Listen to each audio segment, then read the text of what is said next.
How would I just get fired on my first day? I cease to amaze myself every job. But one thing I will never forget is my motherfucking worth, okay? So today was my motherfucking first day at Wingstop, bitch. Wingstop. And first off, I don't even eat chicken. So to eat the food was never a thing with me. First off, you seem like a very unpleasant person. And 9 out of 10 times, if you're an unpleasant person, you're probably going to be an unpleasant employee. Your attitude is shot to shit. And your attitude is an automatic red flag. When like you go into a job, it's a certain mindset you got to have. Hey, I'm going to do this job to the best of my abilities, regardless of what, because there's going to be things you have to endure at a job that's going to make you question it. Never a thing. First red flag, I got told I was getting paid $16 an hour. She told me 14 when I got there today. But she was not the one who hired me. Someone else hired me. So I was like, okay. She was like, yeah, because you have to show me that you're worth $15 an hour. I don't want to start you off at the maximum that you can reach and you're not worth it. Who is you, bitch? Yeah, that's usually how that goes. You usually have to earn the max pay.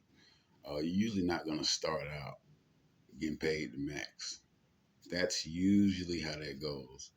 I don't get what's wrong with this generation thinking they just walk into a job and they're going to get paid the max amount.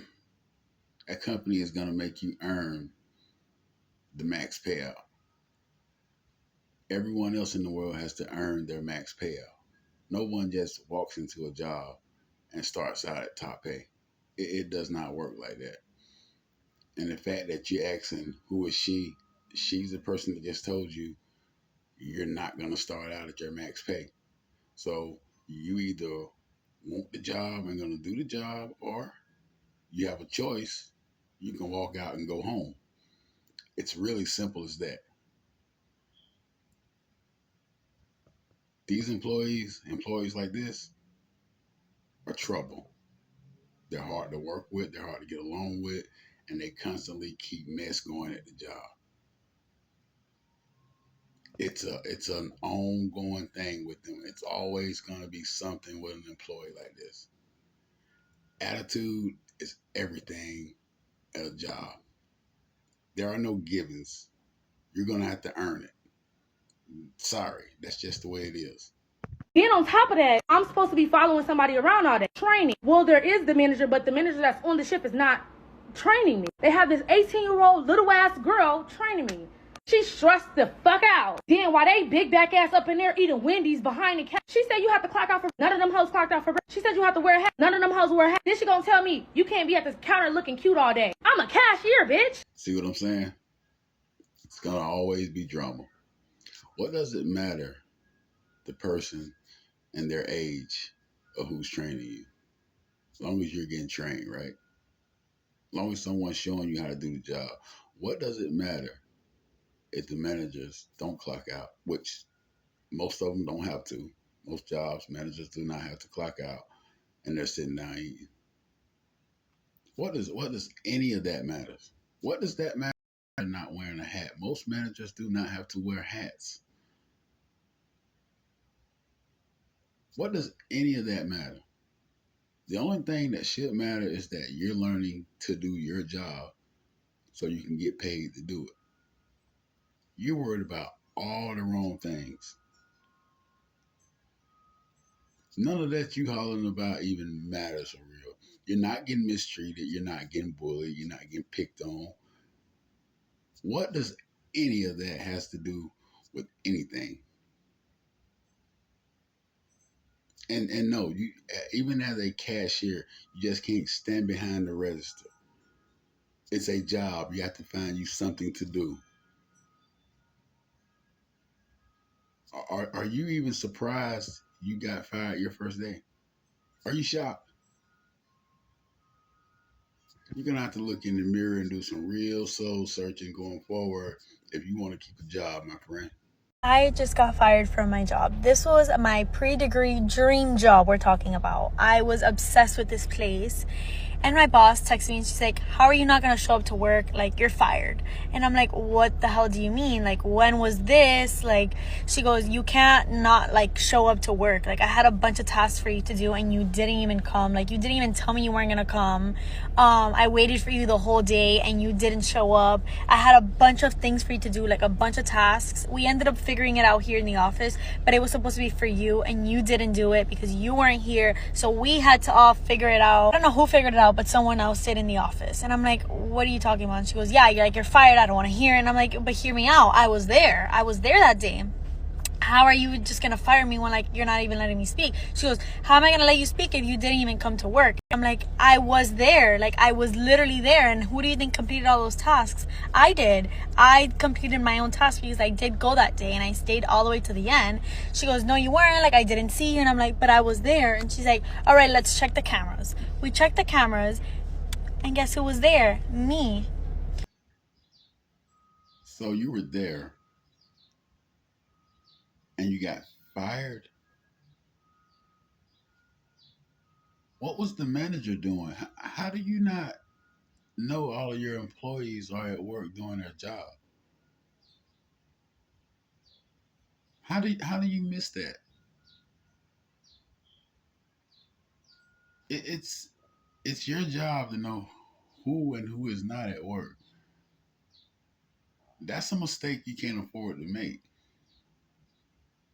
You're talking about someone's livelihood, someone's living, someone's ability to pay their bills, and you're firing them for no showing when they actually showed and completed the task. Make it make sense. Huh. That one's new to me.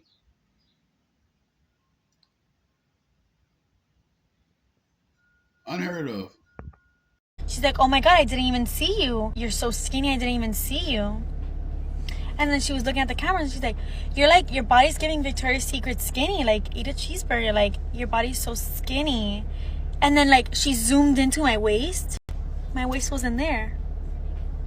So just because my waist wasn't there doesn't mean I wasn't there. I was there. My waist just wasn't. So I got fired from work because I'm too skinny. I wish. That's not an excuse. Sorry. That's no excuse. You didn't see her. It's your responsibility to see those things, unfortunately. Um, what you need to do is probably forget that conversation and let that lady have her job back. It would probably be in the best interest of that company to let her have that job back. And you probably would want to be extra nice to her also because you were so rude about her no showing but showed.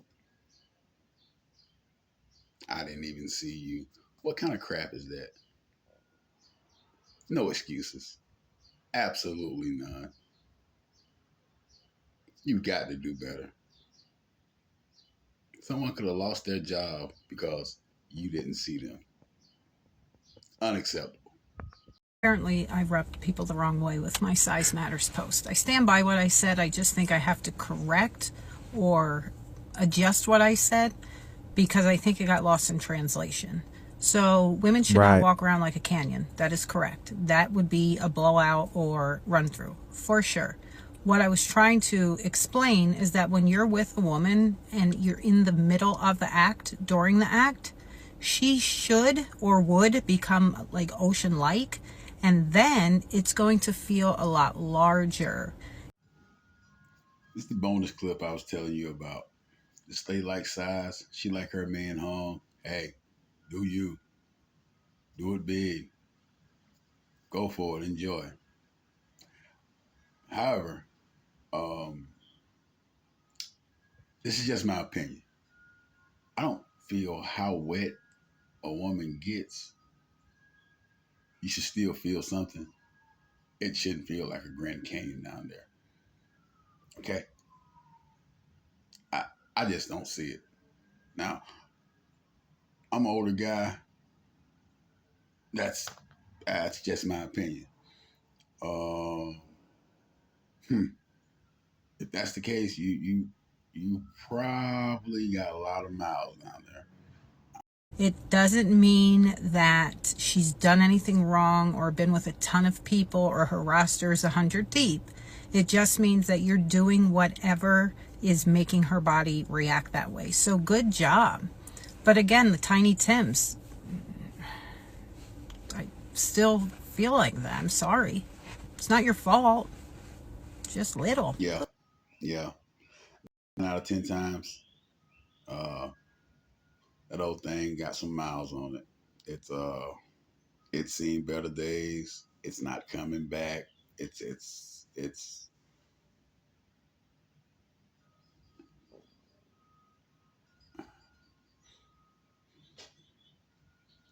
I'm trying to hold a straight face here. It's peaked. It's at its peak, and it's starting to decline. And she referred to Tiny Tim's. Can you imagine taking Tiny Tim to the Grand Canyon? Picture that for a second. Let that marinate there. Tiny Tim to the Grand Canyon. Somebody's about to embarrass themselves. Somebody might even fall in. It's no winning. You understand what I'm saying? Tiny Tim won't last in the Grand Canyon.